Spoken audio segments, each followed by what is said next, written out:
सबसे तेज। हमारे चैनल को देखने के लिए लाइक करें, शेयर करें और सब्सक्राइब करें। और देखिए आज की ताजा तरीन खबर। भिवंडी तालुका ग्राम पंचायत धामन गांव में श्री विठल रखुमाई मंदिर वर्धापन दिन शोभा निमित्त अनेकों कार्यक्रम का हुआ आयोजन। हम आपको बता दें कि डॉक्टर श्री प्रमोद दादा भोईर साहब के नेतृत्व में भव्य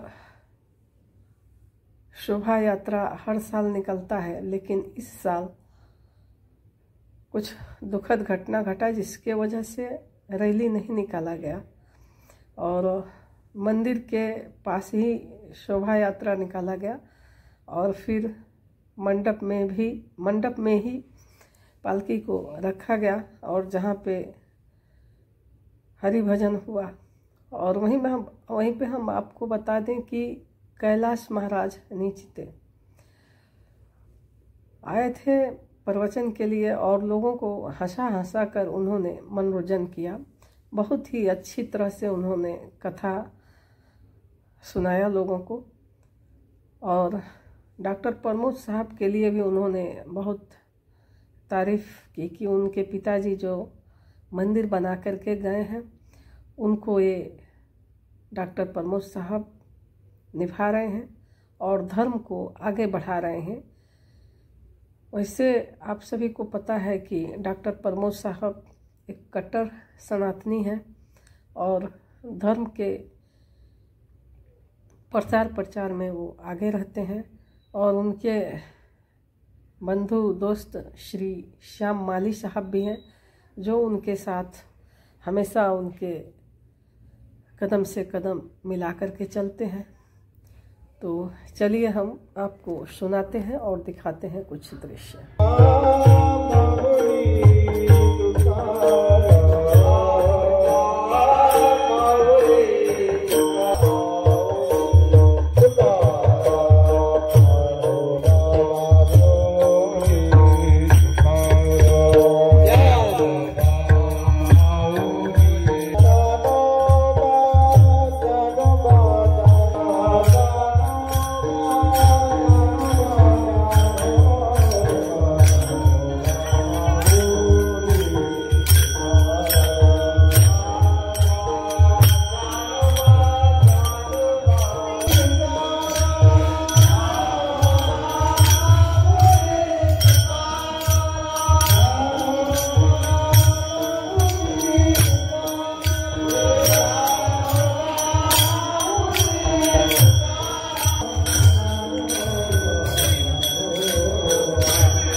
सुंदरते ध्यान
सुधारला नाही. गाव सोडून दे, मी पण सुधारलो नाही. करावं काय राहावं काय. मला असं वाटतं बांधारपट्टी नाक्यावर जाऊन तिथं जीव द्यावं. हो गाव आहे तिथंच आहे, तशीच गाव आहेत, काही फरक वसवाट चालतात, इतकी एकादशी मंडळ चालतात, इतके सत्य होतात, पण गाव जैसे थे 8व्या दिवशी नुसती कुटाफूट. त्याला विचारला का तो खजिनदारने त्याला त्या डबा पलवला आणि मेवणीला दिला. हो गया अख्ख्या सत्याचा सुधारणा करून. मला कधी कधी आश्चर्य वाटते, चारी बाजूला भक्ती चालू आहे ना, चारी बाजूने भक्ती चालू आहे. सून जाते बैठकीला, म्हातारा येतो हरिपाठाला, पोरगा जातो दुसऱ्या पंथाला, त्याचा पोरगा जातो तिसऱ्या पंथाला, तरी घर आहे ती तशीच. जमिनीवरच्या भांडणं आहे ती आहेत. तुम्ही आजही दोन मुसलमानांचा 200 नावं असली तरी एका मिनिटात 100 रुपयाच्या स्टॅम्प पेपर जातात आणि त्यांची जमीन क्लिअर करून घेतात. गुजराती 100 नावं असू द्या, 2 मिनिटात जातात आणि पुरा करून घेतात. ना आपला सातबारा 50 वर्ष झाली तसाच होताना पडलाय का? तर त्याच्यावर 10 नाव आहेत. यो भाव सही करायला तयार नाही, तो भाव सही करायला तयार नाही. कसं काय हिंदूंची एकी कशी काय येणार मला तुम्ही सांगा ना.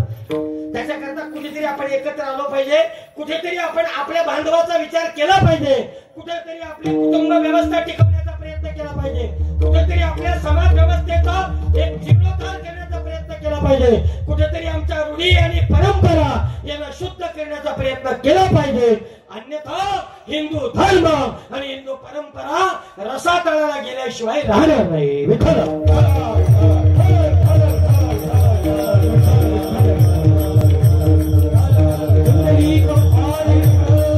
याची सुरुवात आहे. आज मला आठवत आहे, या ठिकाणी बसलेले श्याम महाराज माळी, त्यांनी त्यांच्या नातवाच्या वाढदिवसाला केक नाही कापला, नातवाच्या वाढदिवसाला दिवे पेटवले आणि पुष्पवृष्टी केली आणि नातवाला दीर्घ आयुष्य मिळावं याच्या करता आराधना केली. मी म्हणतो असा वाढदिवस जर प्रत्येक घरात साजरा झाला तर 50,000 रुपये वाचतील. 50,000.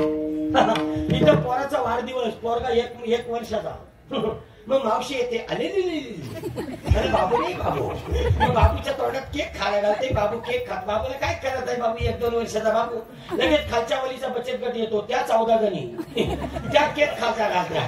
मधल्या वलीचा बचत गट येतो, त्या 17 जणी. असा करता करता अख्खा केक खपवून पोराचा पोट या मोठा. पोराला ऍडमिट केला कस्तुरबा हॉस्पिटलमध्ये, खर्च आला 2,70,000. मी काय संबंधी मला तुम्ही सांगा.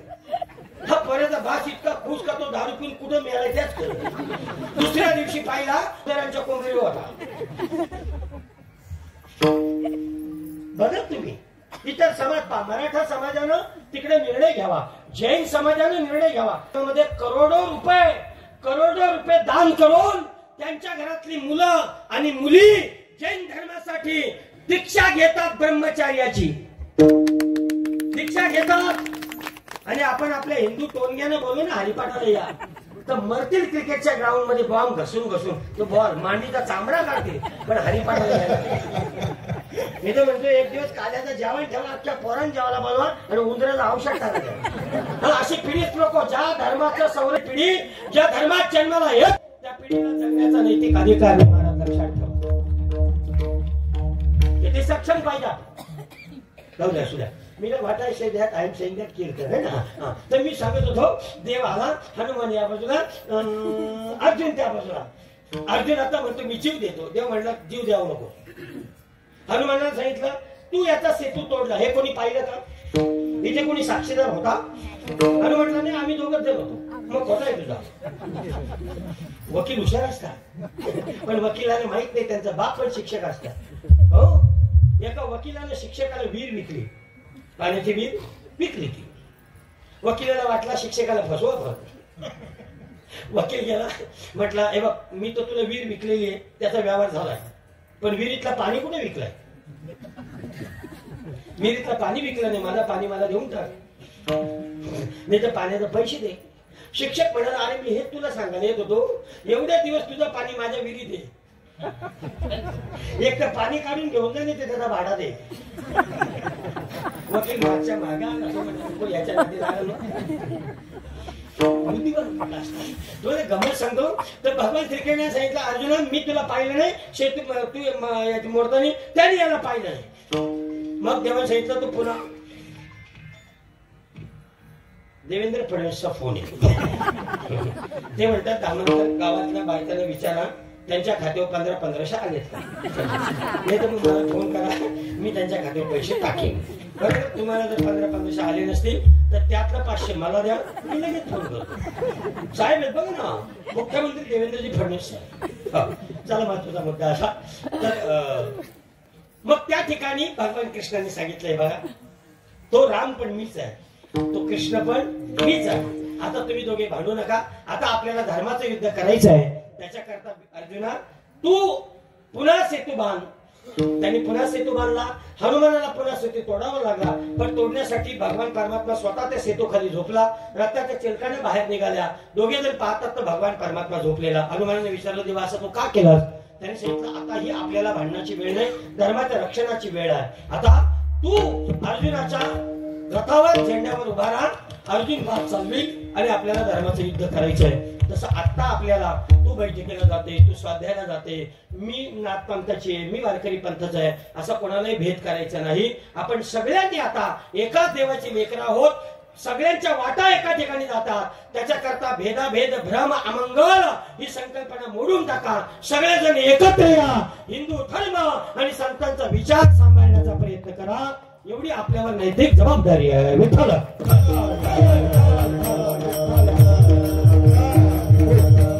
संत आपल्याला देवत्व दाखवतात. संत आपल्याला देवाचं स्वरूप दाखवतात.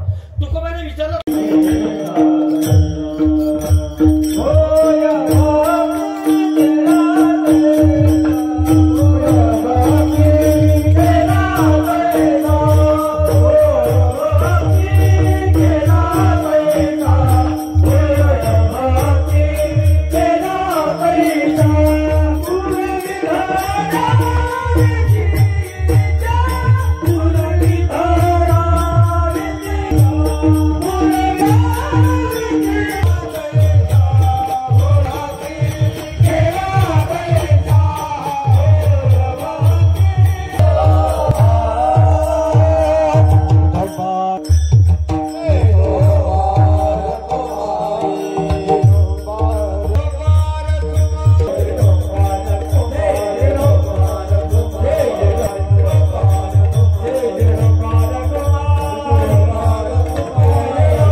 माझे वडील हरिभक्तीपरायण वैकुंठवासी काशीनाथ अर्जुन भोई त्यांनी उभारलेले या देवस्थानाचं आज वर्धापन दिन सोहळा पार पडत आहे.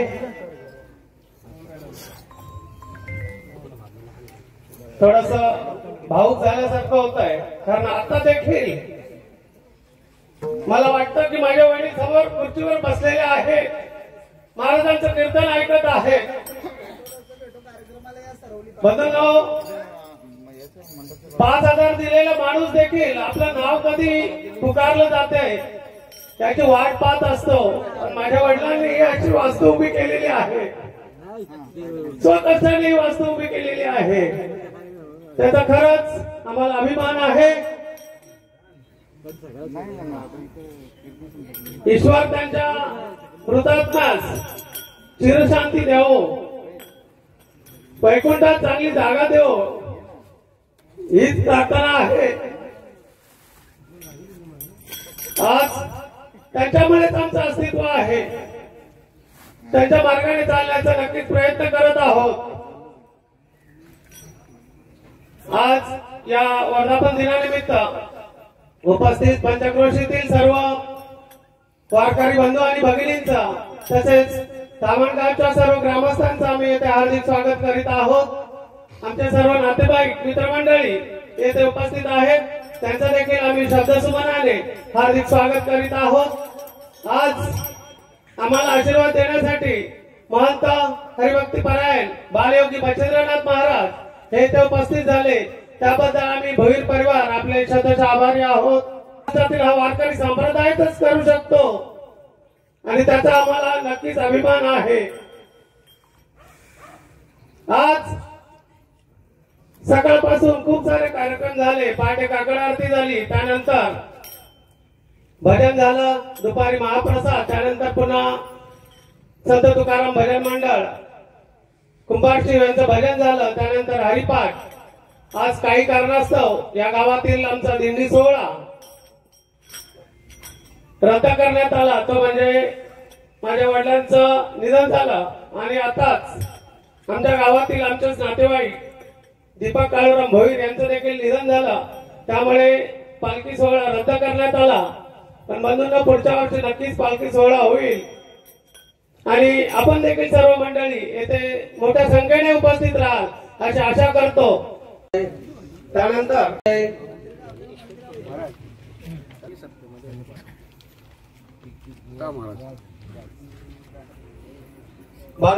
देव देश आणि गावची तर खूपच तारीफ केलेली आहे। स्वागत सत्कार आम्ही आमच्या परिवारातर्फे डॉक्टर कैलास महाराज निश्चित कुंडली गरदार श्री ज्ञानदेव तुकाराम तर ते उपस्थित सर्व आमचे नातेवाईक मित्रमंडळी सरवली पाडा येथे आहे। अंक 20 ते 22 असा पूर्ण सप्ताह